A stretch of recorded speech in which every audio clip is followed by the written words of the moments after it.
local, readily available fuel source from the local dairies here. Sorry. Same lens? Same lens.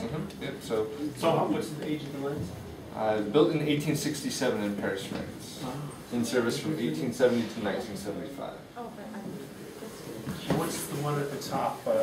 That's a light ship lens. So that was parked underneath the Golden Gate on the bow of a ship that was constantly anchored there. Right there, videotaping. How old is this lighthouse? This particular lighthouse today is 147 years old, I think. Wow. And so this is powered by a weight? It is. It's Like a grandfather clock? Yep. How often wound? Every 2 hours. Wow.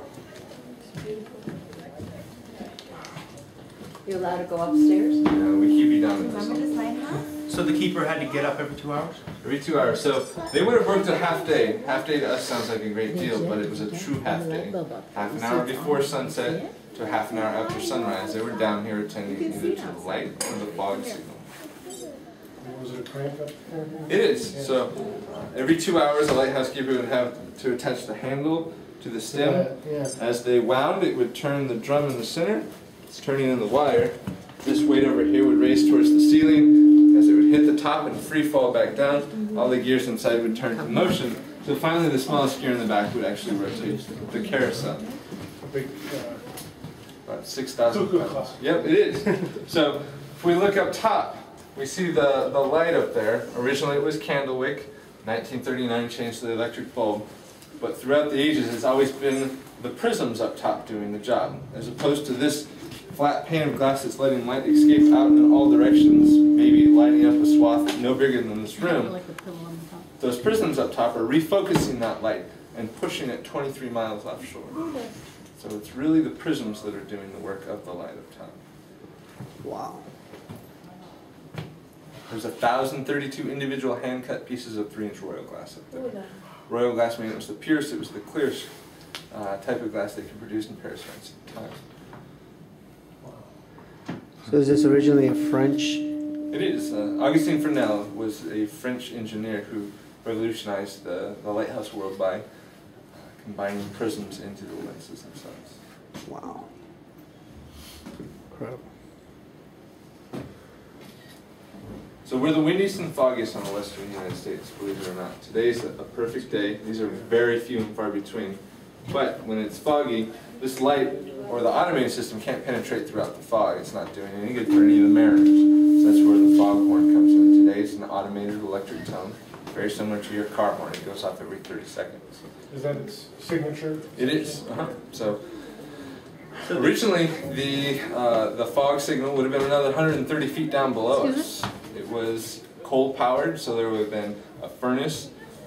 The cistern or the water collection device that you saw up top would have had a line coming down all the way down to the bottom. There would have been a coal chute going down to the bottom level as well. We were burning upwards of 140 pounds of coal an hour to produce enough steam to get a blast once every 30 seconds through the steam whistle. Now I can attest, and people who worked here before can attest, it's foggy out here a lot, sometimes 8 or 9 days straight. So at that point it's dependent on how much resource you have, how much water you have, how much coal you have. The original fog signal wasn't reliable just for that fact.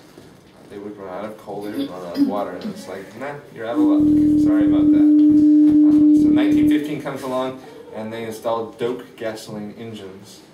They hooked them to compressors, so they would pump up air into a cylinder, lock the cylinder off, and in a predetermined amount of time, or 30 seconds, let all that air out.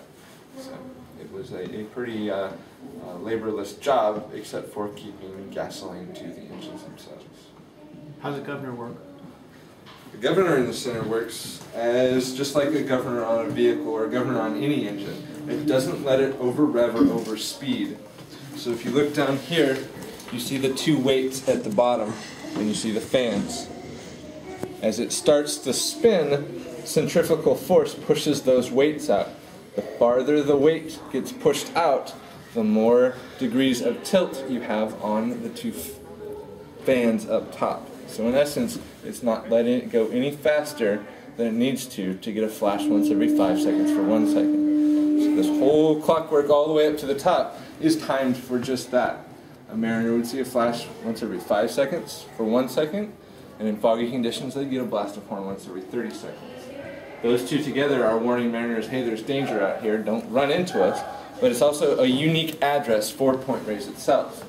That combination tells mariners you're at Point Reyes. Each lighthouse that you go to up and down our coast, or even leaving the United States, is going to have a different flashing pattern and a different sounding signal. So You can see it on the nav charts. you can, yep.